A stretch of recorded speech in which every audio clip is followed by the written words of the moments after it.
Assalamualaikum warahmatullahi wabarakatuh. Perkenalkan, nama saya Charas Fatimah dengan NIM A111222125. Di sini saya akan menjelaskan bagaimana sih manusia dalam pandangan Islam menurut pemahaman saya.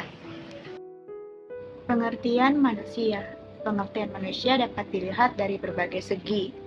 Secara bahasa, manusia berasal dari kata manus Sanskerta dan mens Latin yang berarti berpikir, berakal budi, atau makhluk yang mampu menguasai makhluk lain. Secara istilah, manusia dapat diartikan sebagai sebuah konsep atau sebuah fakta, sebuah gagasan atau realitas, sebuah kelompok, genus, atau seorang individu. Secara biologi, manusia diartikan sebagai sebuah spesies primata dari golongan mamalia yang dilengkapi otak berkemampuan tinggi. Dalam Al-Quran dan Al-Sunnah, disebutkan bahwa manusia adalah makhluk yang paling mulia dan memiliki berbagai potensi serta memperoleh petunjuk kebenaran dalam menjalani kehidupan di dunia dan akhirat. Manusia dalam pandangan Islam terdiri atas dua unsur, yakni jasmani dan rohani. Jasmani manusia bersifat materi yang berasal dari unsur-unsur saripati tanah, sedangkan rohani manusia merupakan substansi imateri berupa ruh. Ruh yang bersifat imateri itu ada dua daya, yaitu daya pikir akal yang bersifat di otak, serta daya rasa kalbu. Keduanya merupakan substansi dari roh manusia, seperti yang dinyatakan Allah Subhanahu wa Ta'ala di dalam Al-Quran, Surah Al-A'raf ayat 179. وَلَقَدْ ذَرَأْنَا لِجَهَنَّمَ كَثِيرًا مِنَ الْجِنِّ وَالْإِنسِ لَهُمْ قُلُوبٌ لَا يَفْقَهُونَ بِهَا وَلَهُمْ أَعْيُنٌ لَا يُبْصِرُونَ بِهَا وَلَهُمْ آذَانٌ لَا يَسْمَعُونَ بِهَا أُولَئِكَ كَالْأَنْعَامِ بَلْ هُمْ أَضَلُّ أُولَئِكَ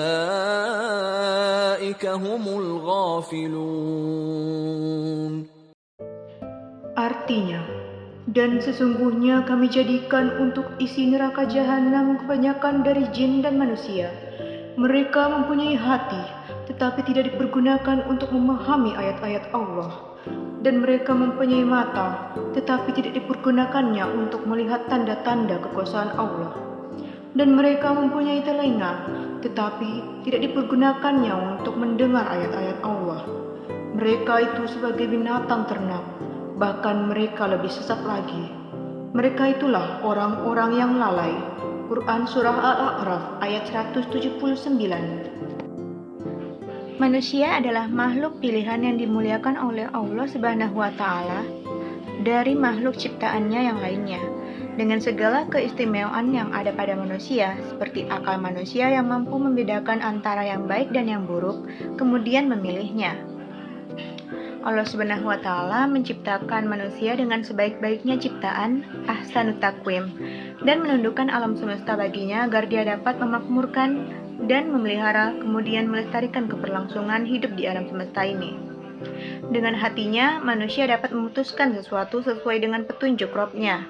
Dengan raganya diharapkan aktif untuk menciptakan karya besar dan tindakan yang benar, hingga ia tetap pada posisi kemuliaan yang sudah diberikan Allah kepadanya seperti ahsanut taqwim, ulul albab, rabbaniyum, dan lain-lain. Maka dengan semua sifat kemuliaan dan semua sifat insaniah yang ada, dengan kekurangan dan keterbatasan, Allah Subhanahu wa Ta'ala menugaskan misi khusus kepada umat manusia untuk menguji dan mengetahui mana yang jujur, beriman, dan dusta dalam beragama. Tugas manusia. Manusia di muka bumi ini mengemban tugas utama, yaitu beribadah dan mengabdi kepada Allah Subhanahu wa Ta'ala. Ibadah mahdoh yaitu menjaga hubungan manusia dengan Sang Maha Pencipta, Allah Subhanahu wa Ta'ala. Sedangkan ibadah ghairu mahdoh merupakan usaha sadar yang harus dilakukan oleh manusia sebagai makhluk sosial, yaitu menjaga hubungan baik dengan sesama manusia.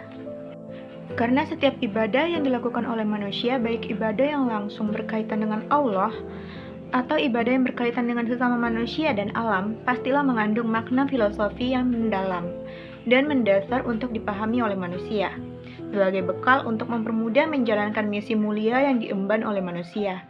Manusia diciptakan oleh Allah Subhanahu wa taala sebagai khalifah di bumi, di samping untuk beribadah, juga harus mampu memelihara dan memakmurkan alam. Kerusakan yang ada di dunia dan kerusakan di darat maupun yang ada di lautan, tetapi oleh tangan-tangan manusia yang keluar dari rambu-rambu yang sudah ditetapkan oleh Allah Subhanahu wa taala.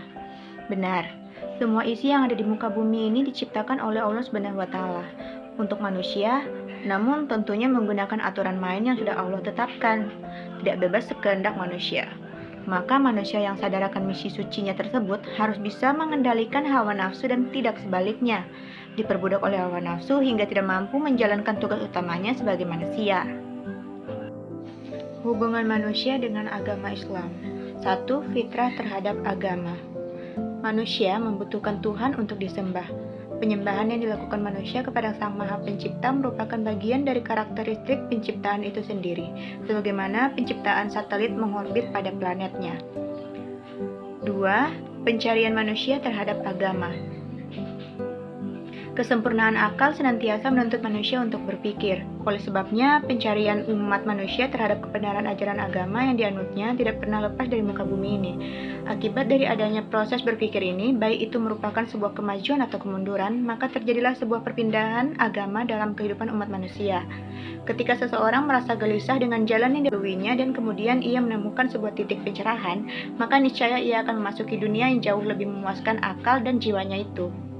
3. Agama sebagai ketenangan jiwa manusia. Adapun manusia merupakan makhluk yang memiliki ruh. Ia juga membutuhkan ketenangan-ketenangan yang bersifat ruhaniyah, yakni ketenangan hakiki. Ketenangan ruhaniyah mempunyai kontribusi yang sangat penting terhadap kebahagiaan hidup manusia, baik secara lahiriah maupun batiniah. Kebahagiaan hidup itu tidak akan bisa didapatkan jika manusia tidak memperoleh ketenangan hakiki. Namun ketenangan hakiki itu tidak akan bisa didapatkan tanpa diri manusia itu sendiri mengenal pemilik ruh, yaitu Allah Subhanahu wa taala. Manusia tidak mungkin mampu mengenal Allah Subhanahu wa taala tanpa agama. 4. Agama sebagai petunjuk tata sosial. Pendidikan akhlak sangat penting karena menyangkut perilaku dan sikap yang harus ditampilkan oleh seorang muslim dalam kehidupan sehari-hari, baik personal maupun sosial. Akhlak yang terpuji merupakan hal yang sangat penting harus dimiliki oleh setiap umat muslim. Sebab maju atau mundurnya suatu bangsa atau negara itu sangat tergantung pada akhlak tersebut. Sekian penjelasan dari saya. Lebih dan kurangnya saya mohon maaf. Wassalamualaikum warahmatullahi wabarakatuh.